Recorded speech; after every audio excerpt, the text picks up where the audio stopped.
Salutations, my viewers. This is a special occasion. Not only do you hear my voice for the very first time, but we have finally reached 50 subscribers, and as a matter of fact, we are currently at 52.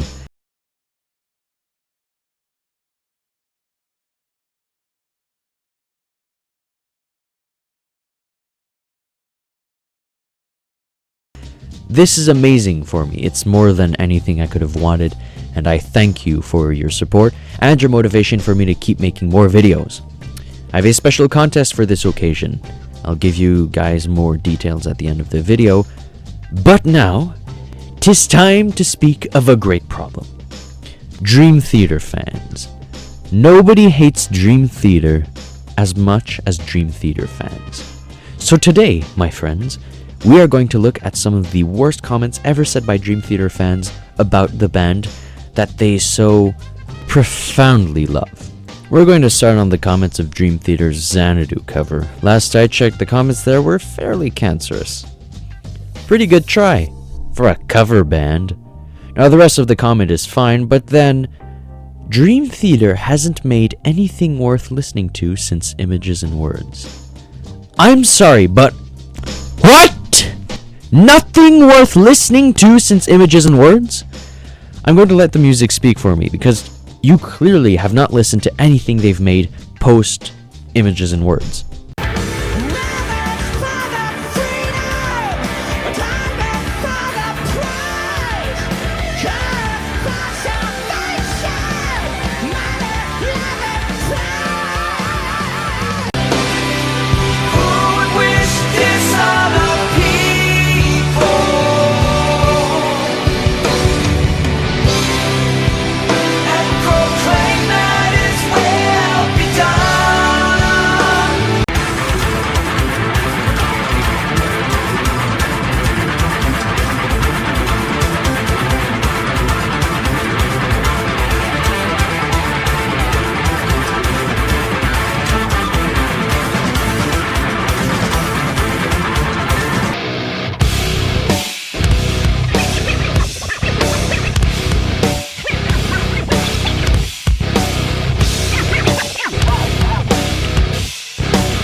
I could go on forever.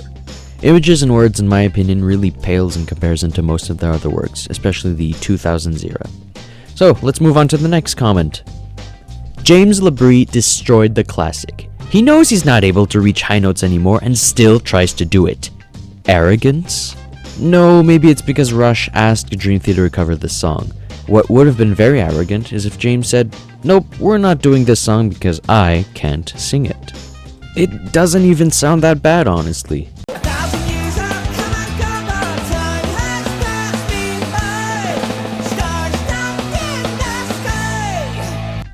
Granted, he most likely used autotune on this song and it doesn't sound amazing, but it's perfectly acceptable nonetheless.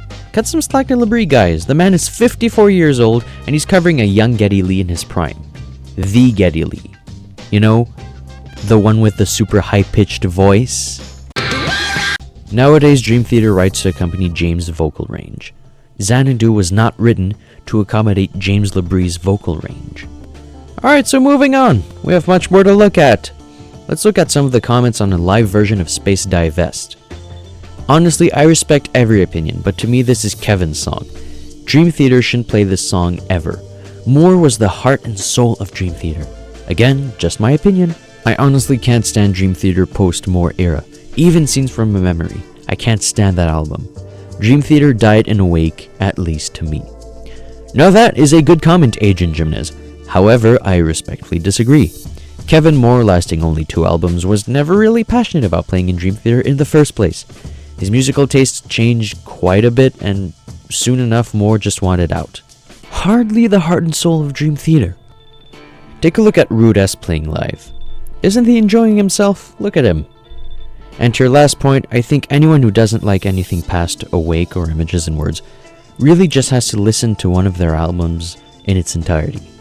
My recommendations? If you want a metal experience, Train of Thought.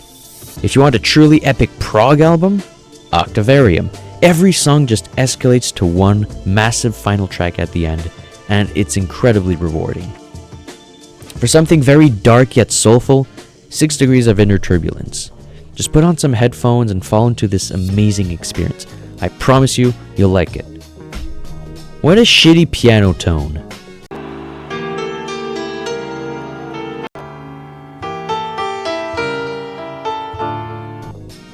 Just because it's not exactly the same as the studio version does not mean it's a shitty tone.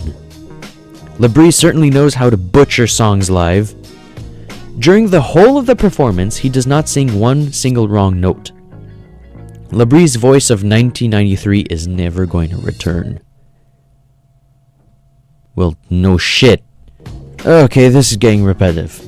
Let's do a montage of every single comment that goes something like, I like Mangini, but Portnoy has so much more soul and feeling, etc., etc.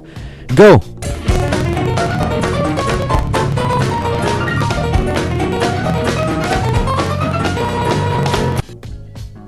So to cap off this video, I just want to say this.